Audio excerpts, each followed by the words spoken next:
Awal kisah berlatar di Hong Kong. Suatu hari, seorang putri konglomerat kaya raya bernama Mina bermaksud minggat dari rumahnya. Mina minggat dari rumah karena tidak mendapat restu dari Nyonya Feng ibunya untuk menikah dengan pujaan hatinya.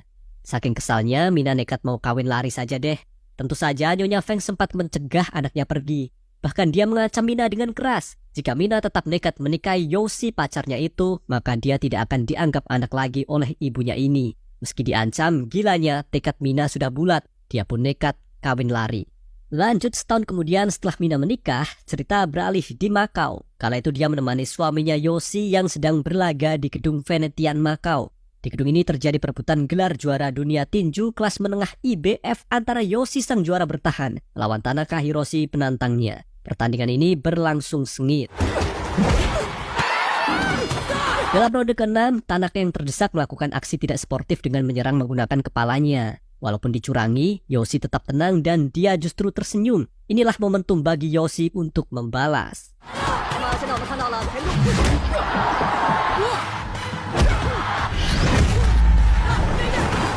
Pada akhirnya Yoshi berhasil meng-KO Tanaka hingga lawan jatuh keluar ring. Hasil pertandingan ini dimenangkan oleh Yoshi, dia pun berhasil mempertahankan gelar juara miliknya.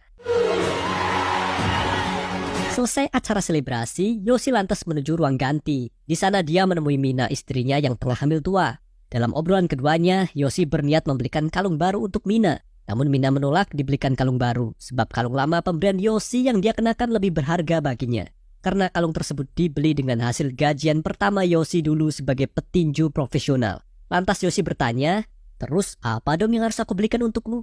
Jawab Mina tegas, "Kamu tidak perlu membelikanku apapun kok. Yang penting kehadiranmu dan anak kita nanti sudah cukup bagiku." Dan keduanya saling berciuman sebagai bentuk cinta. Lanjutnya setelah Yoshi mandi dan mengantar Mina balik ke hotelnya, dia minta izin pada istrinya untuk merayakan kemenangan hari itu bersama timnya. Beranjaklah Yoshi pergi ke bar The Dog yang ada di Makau. Di bar itu Yoshi dan timnya mengadakan pesta kemenangan atas pertandingan tadi. Sedangkan di hotel sendiri, Mina lagi nonton berita di TV yang kebetulan mereview pertandingan suaminya. Ternyata di balik kemenangan Yoshi tadi ada berita duka. Tanaka Hiroshi lawannya Yoshi mengalami pendarahan otak akibat jatuh keluar ring. Dia jatuh menghantam bel di meja juri. Alhasil Tanaka saat ini dirujuk ke rumah sakit dan kabarnya dia harus pensiun dini akibat mengalami kelumpuhan. Tentu saja tim ofisialnya Tanaka sangat terpukul dengan hal tersebut. Begitu juga IBF selaku promotor ikut mengucapkan prihatin atas tragedi ini. Balik ke bar lagi, dalam puncak acara pesta perayaan, Yoshi berpidato di hadapan timnya. Dia memotivasi para juniornya dengan berkata, "Kunci kemenangan adalah jangan pernah menyerah." Pidato itu pun disambut riuh teriakan rekan lain yang menyanjung Yoshi. Tak lama kemudian datang tim ofisial dari Tanaka masuk ke dalam bar itu. Mereka berniat balas dendam atas hancurnya karir Tanaka. Maka terjadilah baku hantam sengit di dalam bar tersebut.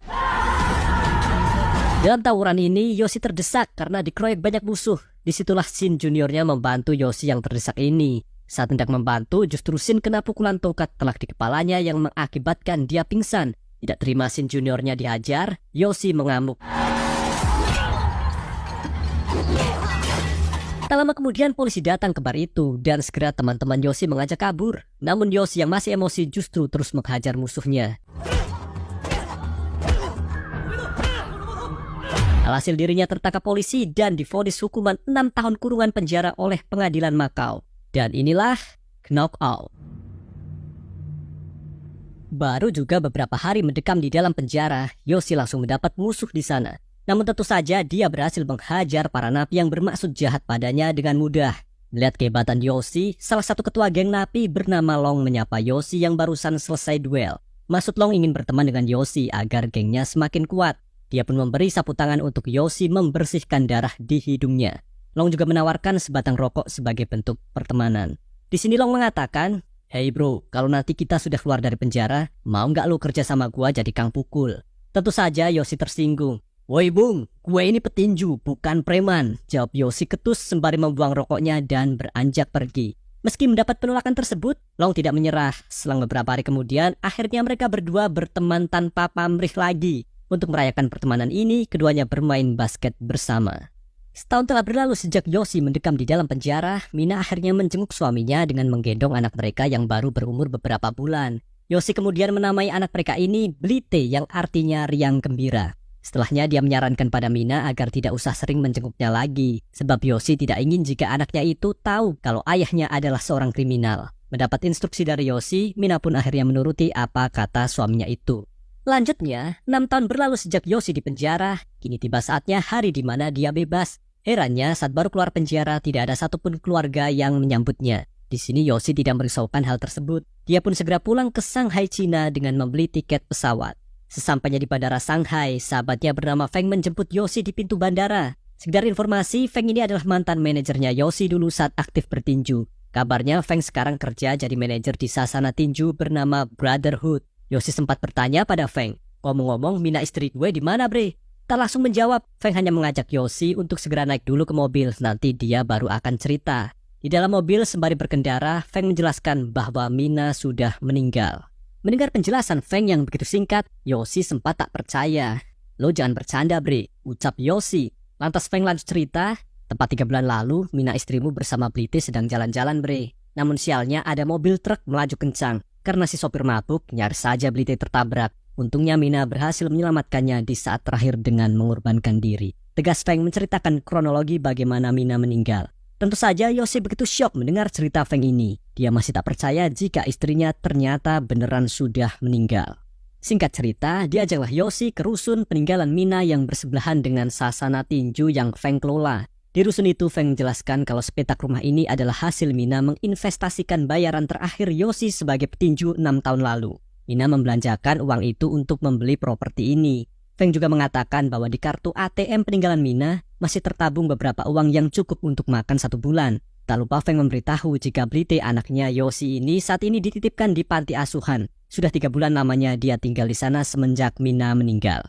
Kemudian Yoshi yang masih terpukul atas kematian sang istri berkeliling untuk melihat rumahnya ini. Di rumah itu dia melihat banyak sekali foto tertempel di dinding.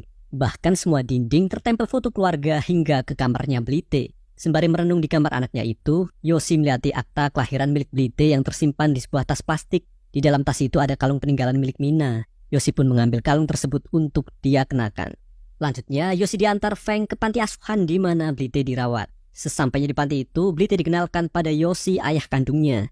Karena baru pertama kali ini melihat muka ayahnya, Blite masih takut nih. Blite yang ketakutan bertanya pada Feng, "Paman Feng, om ini kok mirip foto ayah yang ada di rumah?" Feng jadi terharu dengan kepolosan Blite itu. "Sapalah ayahmu nak, dia ini ayahmu," jawab Feng. Lantas Blite menyapa Yoshi dengan memperkenalkan dirinya. "Namaku Blite," kata ibu, "ayah yang memberiku nama itu ya."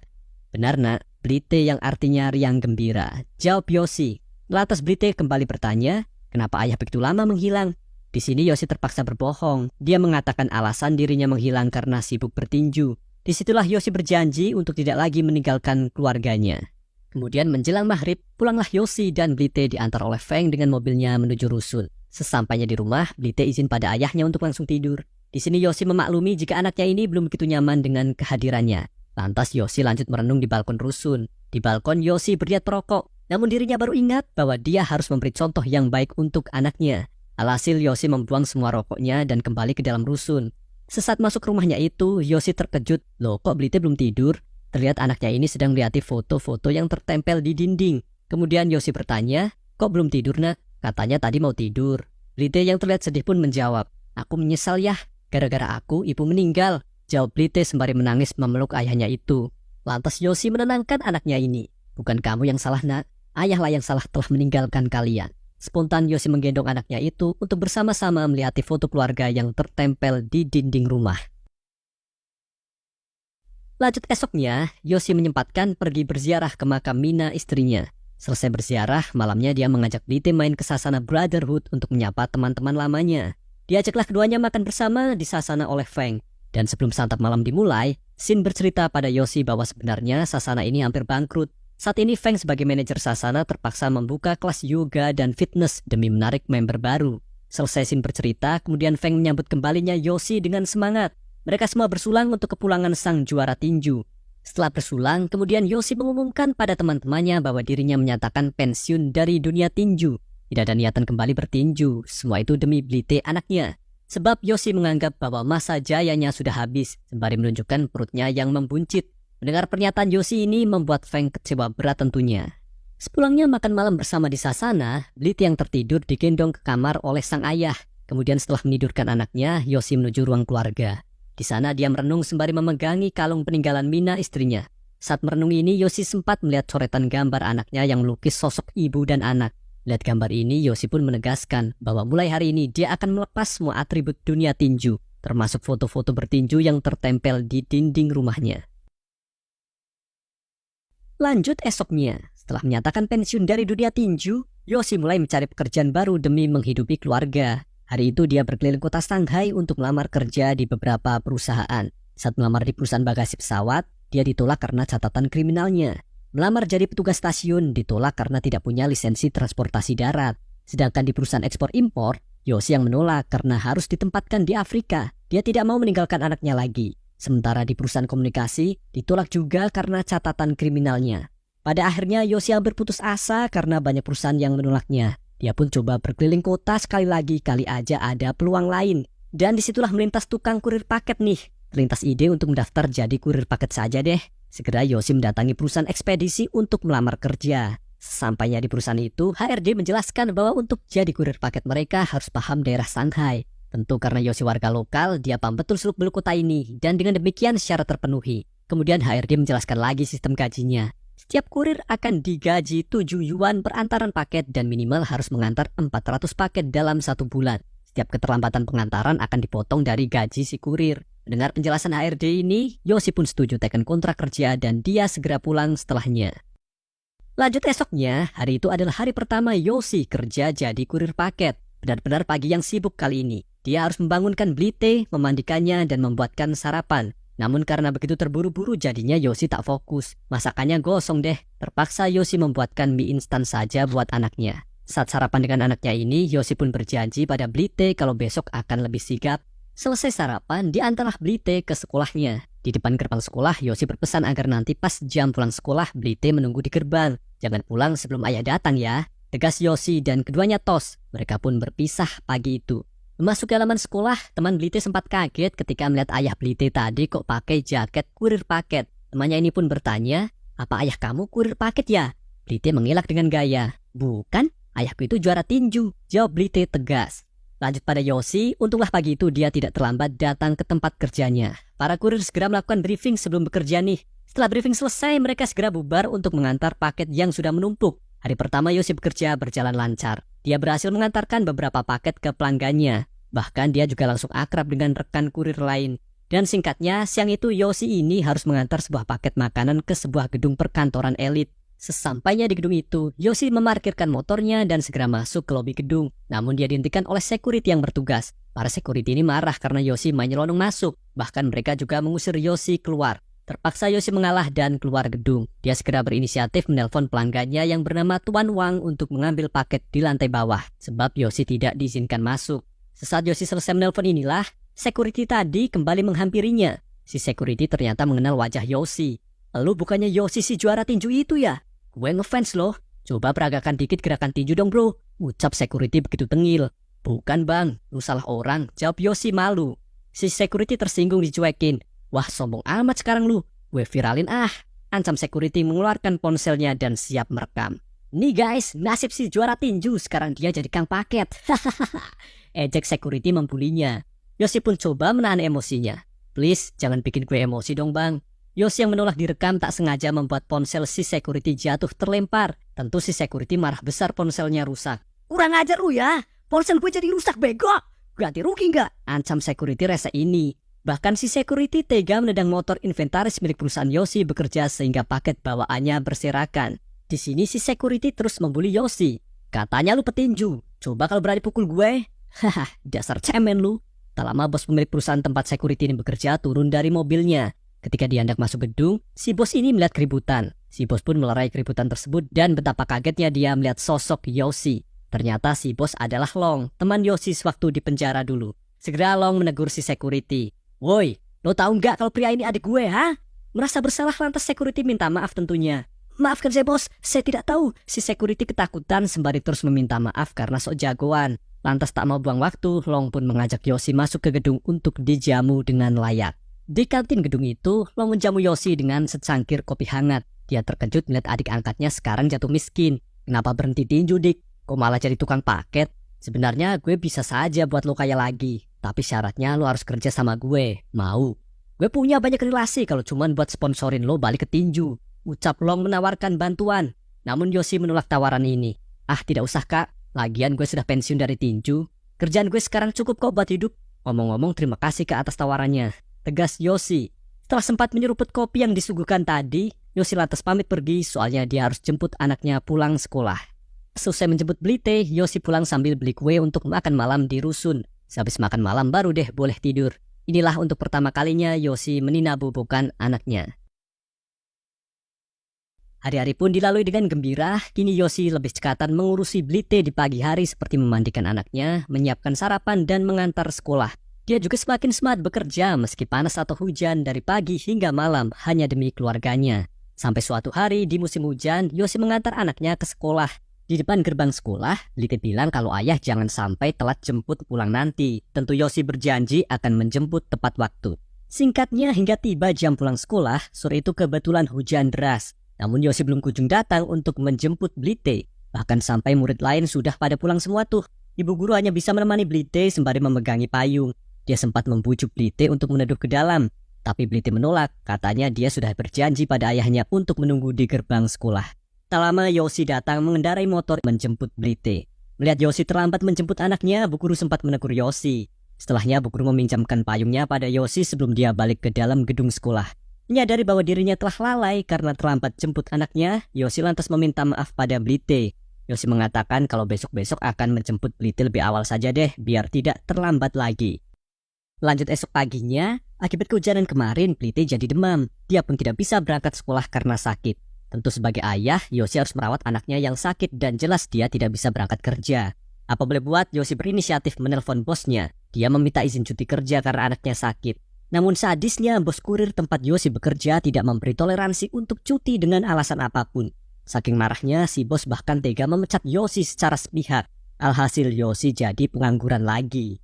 Malamnya setelah demam Blite sedikit reda, Yoshi mengajak anaknya itu mampir ke Sasana Brotherhood. Sembari makan malam bersama, Yoshi meminta tolong pada Feng untuk memperkerjakannya di Sasana. Terserah deh mau jadi OB, instruktur atau kerja serabutan apa saja asalkan dia bisa bekerja.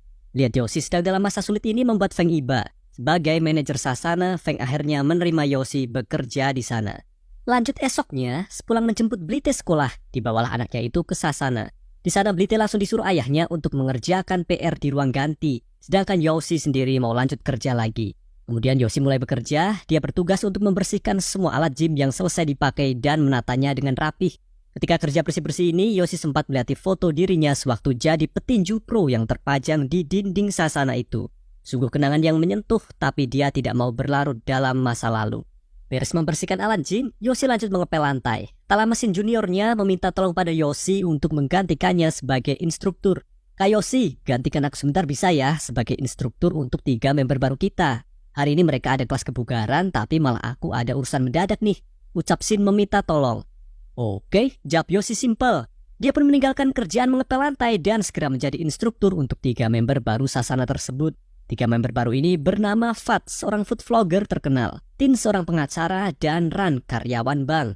Target Fat ingin kurus dan bisa basic tinju. Sedangkan Tin ingin berotot dan bisa basic tinju juga. Sedangkan Ran ingin jadi semok. Maka dilatihlah ketiganya sesuai target yang diinginkan. Singkatnya, selesai melatih ketiga member baru tersebut, seperti biasa, para member Sasana Brotherhood ini persaudaranya begitu solid.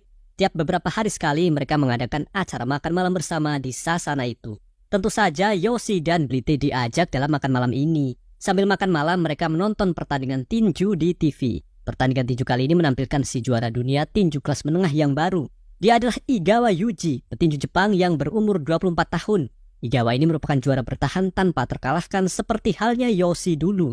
Mendengar narasi tersebut, Blite sempat tidak terima jika Igawa Yuji dikatakan juara. Baginya ayahnya lah merupakan juara sejati. Blite semakin marah ketika Paman Feng memberitahu padanya jika Igawa Yuji ini merupakan juara dunia yang baru menggeser Yoshi, ayahnya. Selesai acara makan malam itu, Blite sudah tertidur karena saking ngantuknya. Tapi kerjaan bersih-bersih Sasana belum selesai nih. Apa boleh buat, Yoshi pulang sebentar untuk mengantar Blite ke kamarnya. Setelah itu dia lanjut beres-beres Sasana, selesai beres-beres, baru deh dia balik lagi ke rusun. Di rusun dia melihat cermin di rumahnya. Disitulah Yoshi jadi kangen akan tinju. Bolehlah pemanasan tipis-tipis agar rindunya terobati. Lanjut esoknya, Yosi terkejut ketika menjemput Blite pulang ke sekolah. Dia heran ini teman-teman Blite kok tiba-tiba menyemangatinya tanpa sebab. Kemudian dia bertanya pada anaknya, "Itu teman-teman kamu kenapa, Nak?" Blite menjelaskan bahwa dia memberitahu pada teman-temannya kalau ayah akan segera mengalahkan Igawa Yuji. Disinilah Yosi hanya tersenyum. Aduh, dasar bocil, dan mereka pun pulang bersama. Sesampainya di rumah, Yosi segera membuatkan makan malam nih. Kali ini masakan Yosi sudah lumayan enak, kata Blite. Kemudian Yosi bertanya, "Nak, kalau kamu sudah besar nanti mau jadi apa?" Dengan polos Blite menjawab, "Aku ingin jadi penulis ya."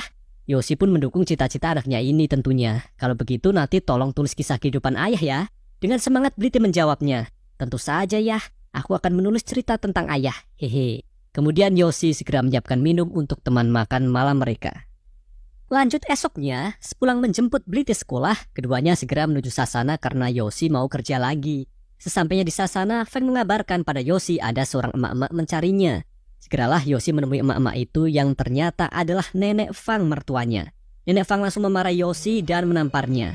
Bahkan dia juga memukul kepala Yosi dengan vas bunga yang ada di meja Sasana. Akibatnya kepala Yosi berdarah namun dia tidak membalas sama sekali. Di sini nenek Fang mengaku kecewa pada menantunya ini. Dia menyalahkan Yosi atas meninggalnya Mina anaknya dalam kecelakaan. Spontan melihat ayahnya dianiaya orang tak dikenal, Blite lantas membela ayahnya itu. "Hentikan, jangan pukuli ayahku," teriak Blite. Disitulah nenek Fang kaget. "Apa? Dia ayahmu?" "Kalau Mina?" tanya nenek Fang. Blite pun menjawab tegas, "Mina ibuku." Seketika nenek Fang baru sadar bahwa anak ini adalah cucunya. Dia pun berniat memeluk cucunya ini namun Blite menolak. Lantas Yosi pun berucap pada anaknya yang ketakutan ini, "Sapalah nenekmu, Nak." Tetap saja Blite tidak mau menyapa neneknya yang galak. Kemudian nenek Fang memaki Yosi. "Kamu sudah gila ya? Membawa anak kecil di Sasana tinju kayak gini?" Blite justru yang menjawabnya, "Ayah merawatku dengan baik kok." Nenek Fang pun membalas, "Kata seperti itu yang sama persis diucapkan ibumu, Nak." Lantas nenek Fang mengatakan pada menantunya, "Berapa harga cucuku ini?" Dengan berat hati Yosi menjawabnya, "Dia anakku, Bu, darah dagingku. Jadi aku berhak merawatnya." Makin kesal nenek Fang pun mengatakan, "Oke kalau begitu, sampai jumpa di pengadilan." Ancam nenek Fang ingin mendapat hak asuh atas cucunya. Kemudian dia pun pergi dari Sasana bersama para ajudannya. Lanjut esok paginya, setelah mengantar Blite sekolah, Yosi kembali berziarah ke makam istrinya. Setelah berziarah, sorenya dia menjemput Blite dan mengajaknya berkunjung ke rumah nenek Fang. Sayangnya Yosi tidak diizinkan masuk oleh ajudan nenek Fang karena sang mertua tak sudi menemuinya. Terpaksa Yosi pun mengalah. Lagi pula niat dia berkunjung untuk menyambung silaturahim agar Blite anaknya ini mengenal neneknya. Dia pun menitipkan Blite di rumah neneknya itu selama akhir pekan ini. Maka dia ajaklah masuk Blite ke rumah neneknya, sedangkan Yosi sendiri balik pulang. Di dalam rumah nenek, Blite langsung disambut hangat oleh nenek Fang. Bahkan neneknya ini sudah membelikan banyak mainan mahal untuk Blite. Namun Blite masih canggung karena belum begitu mengenal neneknya. Meski mendapat banyak hadiah, dia hanya terdiam saja. Nenek Fang pun berusaha mengakrabkan diri dengan cucunya, ternyata Blite ini suka pada buku cerita yang dibelikan. Nenek Fang pun berjanji akan membelikan banyak buku cerita yang bagus untuk Blite. Sedangkan Yosi sendiri sepulang berkunjung dari rumah mertuanya, dia balik ke Sasana. Di Sasana, Yosi meminta bantuan pada Tin, temannya yang berprofesi sebagai pengacara.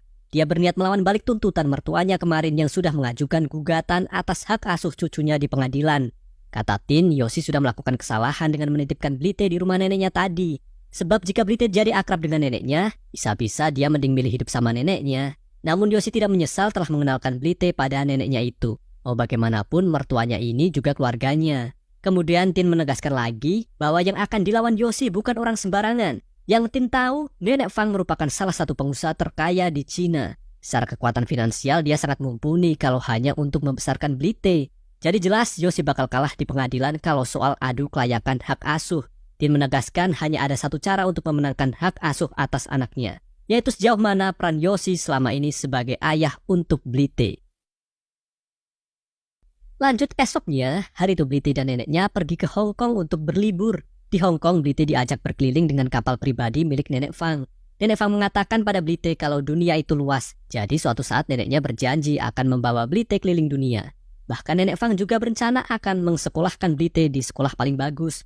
Namun saat diajak ngobrol sama neneknya ini, Blite terus membicarakan tentang ayahnya. Apa boleh buat nenek Fang mulai bercerita mengenai silsilah keluarga. Dia pun mengenalkan Blite pada foto kakek, paman, dan bibinya Blite. Nenek Fang juga menceritakan kronologi bagaimana Mina, ibunya Blite ini mengenal Yosi, ayahnya Blite. Nenek Fang mengaku bahwa hubungannya dengan Mina, ibunya Blite pernah renggang. Ia bahkan sempat tak menganggap Mina sebagai anaknya waktu itu. Namun setelah kejadian tersebut, Nenek Fang jatuh sakit. Dalam pesakitan di rumah sakit, dia baru sadar bahwa apa yang dilakukan pada anaknya adalah salah. Makanya dia bertobat dan akhirnya Tuhan memberi kesembuhan atas sakitnya itu. Dengar cerita Nenek Fang, Blite jadi ikut sedih tentunya. Selesai Nenek Fang bercerita, kemudian malamnya dia mengajak cucunya ini makan malam di kapalnya. Bahkan demi cucunya tersebut, dia rela menyewa tukang sulap hanya untuk lucu-lucuan saja. Akhirnya keduanya jadi akrab dan Blite terlihat begitu senang diajak liburan oleh sang nenek.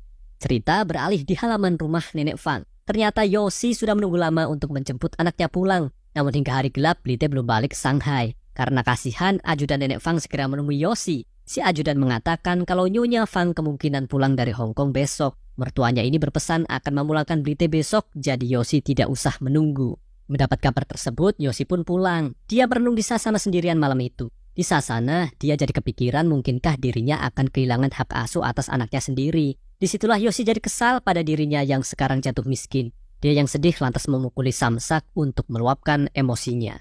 Lanjut esok paginya, ketika Yosi sedang menjemur baju anaknya di rusun, pintu rusun diketuk oleh tamu. Dia membukakan pintu dan ternyata Blite pulang diantar ajudan mertuanya. Tidak cukup diantar saja, bahkan Nenek Fang membelikan banyak mainan untuk cucunya bawa pulang. Dalam barang bawaan Blite ada juga iPad mahal. Si nenek beli iPad kayak beli kacang, pikir Yosi. Ketika melihat barang bawaan Blite ini, Yosi tertarik pada sebuah brosur yang terselip. Ternyata mertuanya menyelipkan brosur sekolah paling elit di barang bawaan cucunya ini untuk mengintimidasi Yosi yang miskin. Gilanya, semua yang dibelikan sang nenek benar-benar barang mahal, sampai baju anak pun yang termahal. Itu sangat kontras dengan baju Blite yang dijemur Yosi di rusun. Dan ketika para ajudan mertuanya sudah selesai mengantarkan semua hadiah untuk Blite, mereka pun pamit pulang. Barulah Yosi menyuruh Blite untuk mandi. Saat memandikan anaknya ini, Yosi menegur Blite yang mulai terpengaruh kehidupan hedon sang nenek. Yosi menegaskan bahwa selain bermain, Blite juga harus fokus belajar. Memang benar sih, ayah tidak bakal bisa menandingi fasilitas yang nenek berikan. Hal itu membuat Yosi seperti pecundang. Mendengar keresahan ayahnya ini membuat Blite jadi sedih. Lanjut esoknya, tibalah hari persidangan untuk memperebutkan hak asuh atas Blite. Ditemani para sahabatnya, Yosi memasuki gedung pengadilan. Sidang pun dimulai. Tanpa ragu, Nenek Fang langsung menuduh Yosi dengan mengatakan pada hakim bahwa Yosi bukan suami yang baik untuk Mina anaknya. Kata Nenek Fang, Yosi telah gagal menjadi suaminya Mina karena pernah terjerat kasus penganiayaan sehingga dia masuk penjara. Tentu saja Yosi tidak mengelak tuduhan mertuanya itu. Ia mengakui semuanya jika memang dirinya bukanlah suami yang baik. Kemudian Nenek Fang mempersulit posisi Yosi untuk mendapat hak asuh atas Blite. Nenek Fang mengatakan pada hakim kalau Blite cucunya sering dibawa ke sasana tinju yang penuh dengan aksi kekerasan hanya untuk menunggu ayahnya selesai kerja. Bagi Nenek Fang, hal tersebut jelas menggambarkan bahwa Yosi tidak layak mengasuh Blite. Nah, kalau hal ini, Yosi menyangkal tuduhan tersebut. Ia membawa Blite ke sasana bukan semata-mata untuk bersenang-senang. Yosi mengaku hanya sasana Brotherhood yang mau menerimanya bekerja. Bukannya tidak ada pekerjaan lain, hanya saja satu-satunya yang bisa menerima latar belakangnya sebagai residivis adalah sasana temannya ini. Yosi menjelaskan bahwa sebelumnya dia juga sudah berusaha semampunya mencari pekerjaan lain yang lebih layak. Namun bagaimana lagi, nasib yang menuntunnya kembali bekerja di sasana tinju. Dan lagi, kali ini Nenek Fang melontarkan pernyataan pamungkas ke hakim. Jika dibandingkan Yosi, tentu dirinya lebih layak mendapat hak asuh atas Blite. Sebab dia adalah salah satu pengusaha terkaya di Cina. Dia mengaku bisa memberi fasilitas terbaik dan pendidikan terbaik untuk Blite cucunya. Di sini Yosi jelas kalah telak. Untungnya teman-teman Yosi yang ikut hadir bersedia menjadi saksi bahwa Yosi adalah sosok ayah yang baik dan layak mendapat hak asuh atas anaknya. Sebagai saksi, bu gurunya Blite mengaku bahwa Yosi sangat tulus berperan sebagai ayah. Bahkan dia rela menerjang hujan badai demi antar jemput anaknya. Begitu juga dengan Feng, teman Yosi yang ikut jadi saksi. Dia mengatakan bahwa sebelum jatuh miskin, Yosi ini adalah orang kaya berkat karir tinjunya. Dia bisa saja kembali jadi kaya jika memilih egois untuk terjun kembali ke dunia tinju. Tapi kenyataannya Yosi memilih Blite anaknya. Dia rela meninggalkan karir tinjunya hanya demi menjadi ayah yang baik untuk Blite. Dan akhirnya pengakuan pamungkas, kini giliran Blite berbicara di persidangan. Dia mengaku jika Nenek Fang memanglah orang kaya sedangkan ayahnya orang miskin.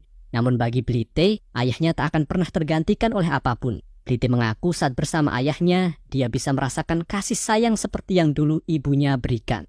Akhirnya setelah rangkaian sidang ini selesai, para hakim berunding dan keputusan pun dibuat. Hasil sidang ini hakim memutuskan bahwa Yosi memenangkan hak asuh atas Blite anaknya dan sidang ditutup. Setelah ditutupnya persidangan, semua hadirin dipersilahkan keluar ruang sidang. Di depan ruang sidang itu, Nenek Fang mengatakan pada Yosi bahwa dirinya belum menyerah.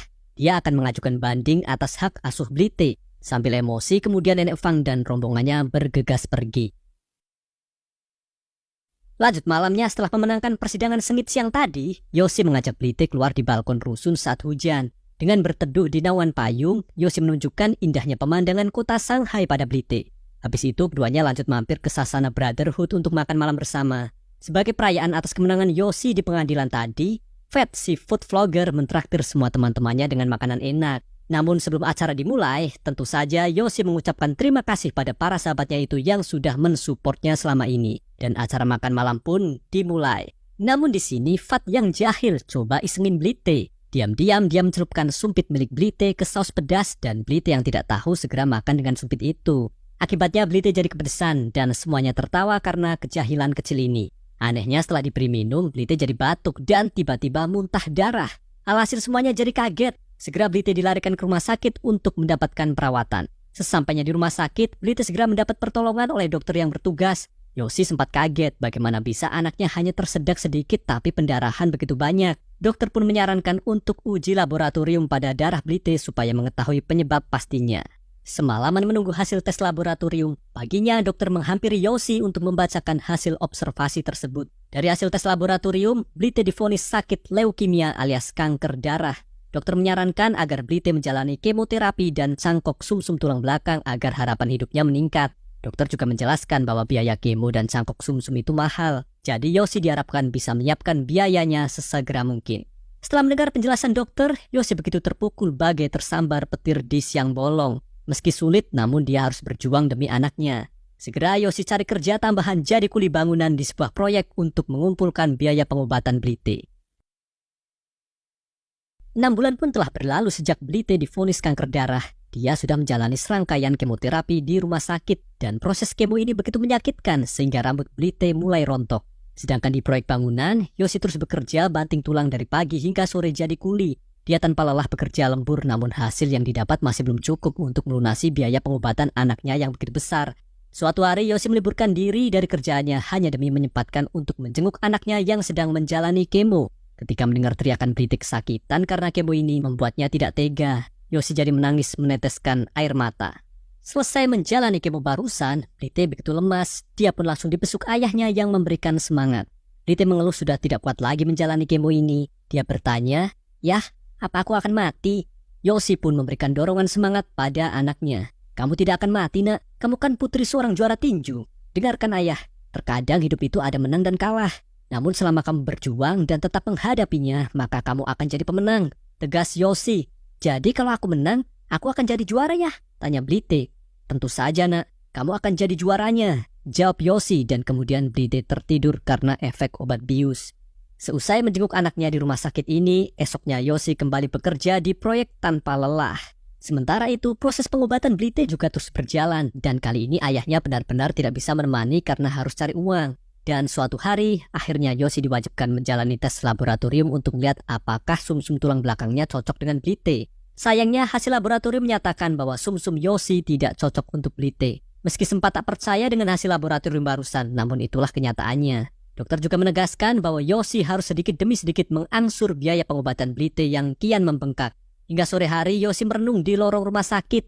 Hampir saja dia putus asa, tiba-tiba Yosi kepikiran mertuanya. Dia pun segera menghubungi mertuanya itu untuk meminta bantuan. Meski jelas konsekuensinya Yosi akan kehilangan hak asuh atas anaknya.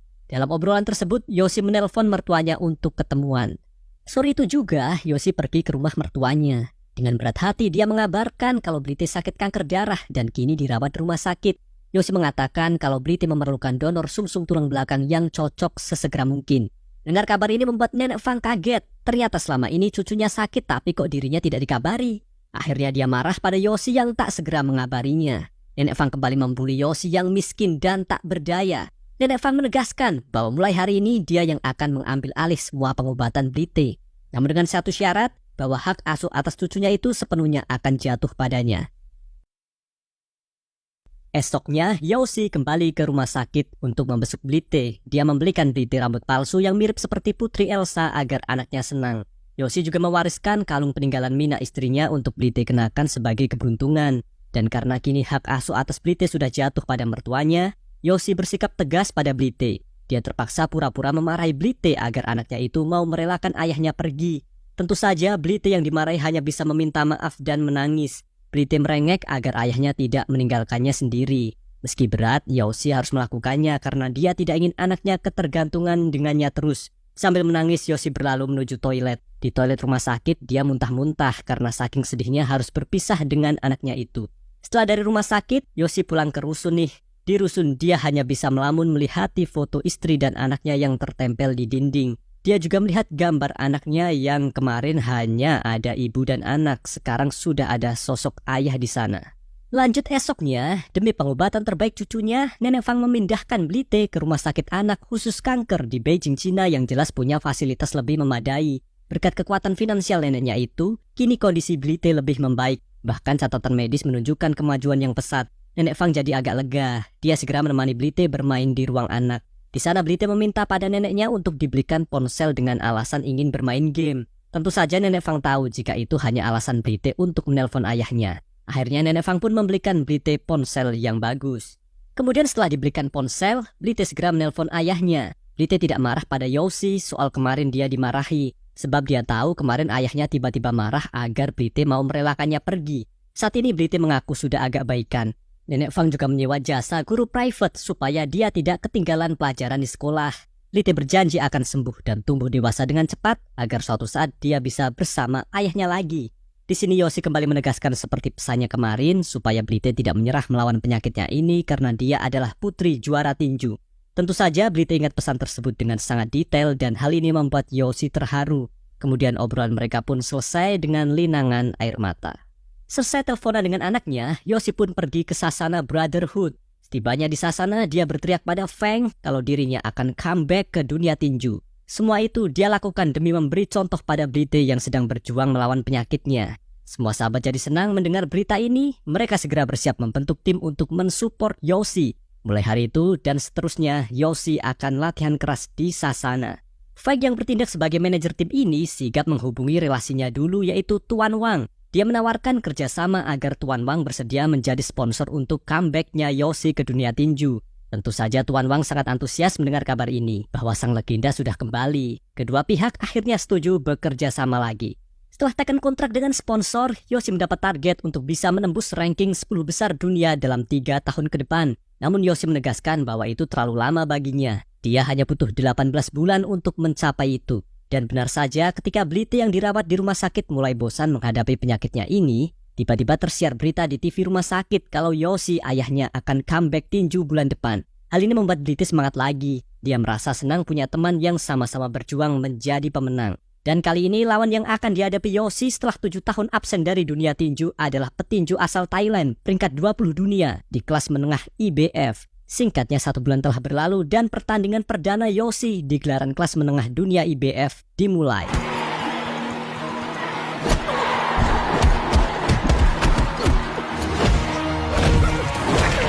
Hebatnya, dia berhasil menang melawan petinju yang lebih muda darinya. Para fans tinju dunia pun mulai melirik pertandingan Yosi lagi. Kemudian setelahnya Yosi menantang petinju Korea Selatan untuk meningkatkan rankingnya.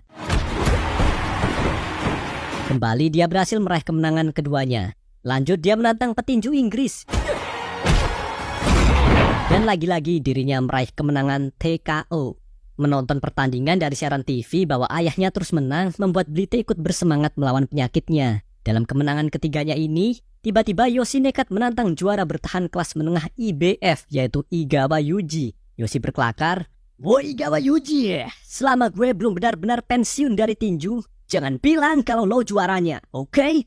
Ini benar-benar konfrontasi yang brutal dari Yosi. Dan mendengar kebrutalan menantunya itu di TV, Nenek Fang pun mematikan TV yang sedang ditonton Blite cucunya. Kemudian Blite yang sedih karena dilarang menonton tinju di TV, segera menulis surat untuk ayahnya. Blite menulis jika dia sudah agak baikan. Dia ingin menonton pertandingan ayahnya itu suatu saat nanti. Tentu surat ini langsung dibalas oleh Yosi. Dia menjawab, Ayah kembali bertinju untuk memberimu contoh nak, jika kamu tidak berjuang sendiri. Jadi mari kita menangkan pertandingan kita masing-masing dan jadilah juara, tegas Yoshi.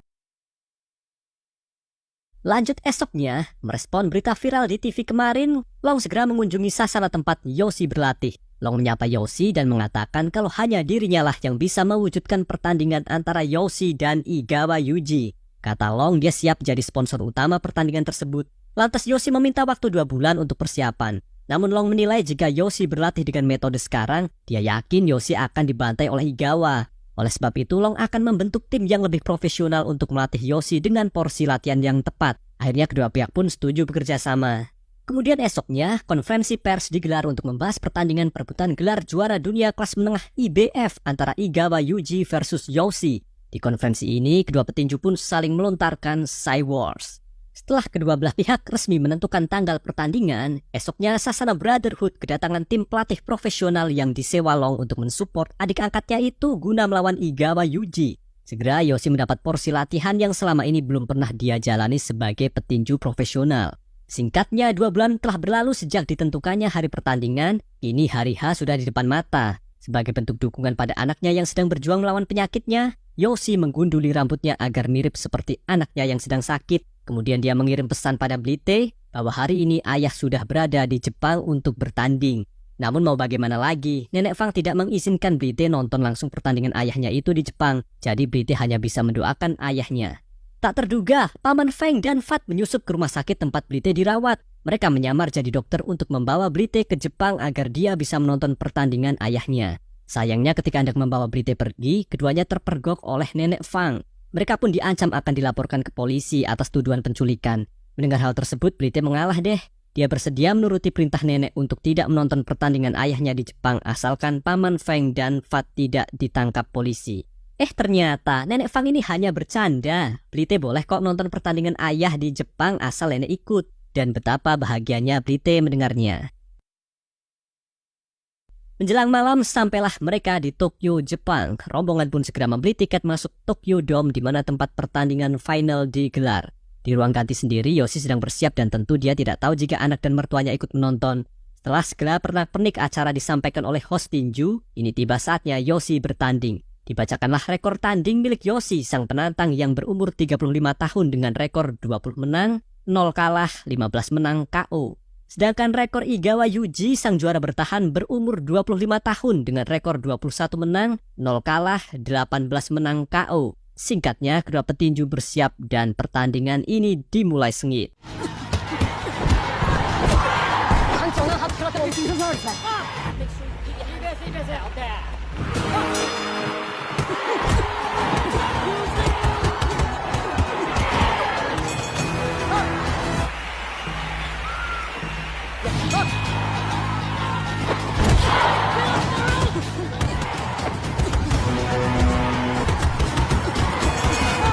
Tepat di ronde 4, Yoshi yang kalah lincah benar-benar ditumbangkan oleh Igawa Yuji.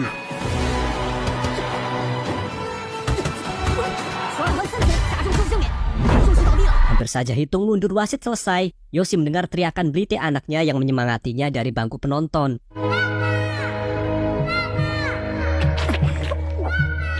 Dia baru tahu kalau Blite menonton pertandingannya itu. Yoshi pun bangkit dan dia bersumpah tidak akan kalah demi memberi contoh ke anaknya meski itu sulit. Sajeda istirahat, Long yang melihat Yoshi benar-benar kalah telak di semua aspek, berniat melemparkan handuk putih tanda Yoshi tidak sanggup lagi melanjutkan pertandingan. Namun Yoshi mengancam Long, jika dia melakukan hal itu, Yoshi akan mengajarnya. Dia mengatakan, sampai mati pun dirinya siap mati di atas ring demi memberi contoh pada anaknya untuk tidak menyerah.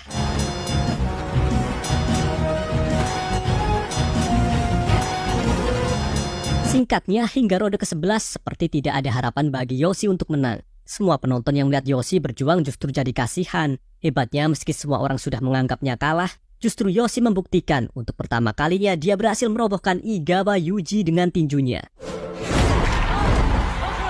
Tentu semua penonton tercengang dengan hal ini dan akhirnya ronde penentuan pun tiba. Kini saatnya Yoshi membalas atau tidak sama sekali kata sang pelatih.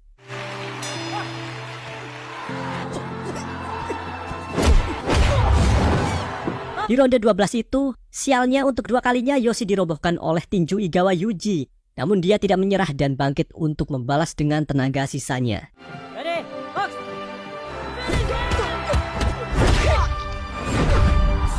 Di sini Yoshi membuktikan bahwa tekadnya untuk menang lebih besar dari apapun.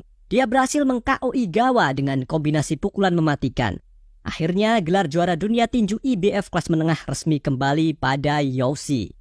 Semua penonton begitu takjub dengan perjuangan Yoshi sang veteran. Tiba saatnya selebrasi dan Yoshi menggendong Brite anaknya di atas ring. Mertuanya yang ikut menonton untuk pertama kali terkesan dengan tindakan Yoshi memberikan contoh perjuangan hidup pada Brite anaknya. Sungguh kemenangan yang begitu dramatis. Beberapa tahun kemudian setelah kemenangan bersejarah itu, sekarang Brite sudah dewasa dan berhasil sembuh dari penyakitnya. Kini dia menjadi penulis terkenal dan menulis kisah perjuangan ayahnya dalam sebuah novel. Saat diwawancari oleh wartawan, Brite mengatakan kalau ayahnya adalah sosok yang benar-benar memberinya contoh sebuah perjuangan hidup. Meski kini sang ayah sudah meninggal, namun Brite akan selalu bangga padanya. Dan cerita pun selesai. Sampai jumpa.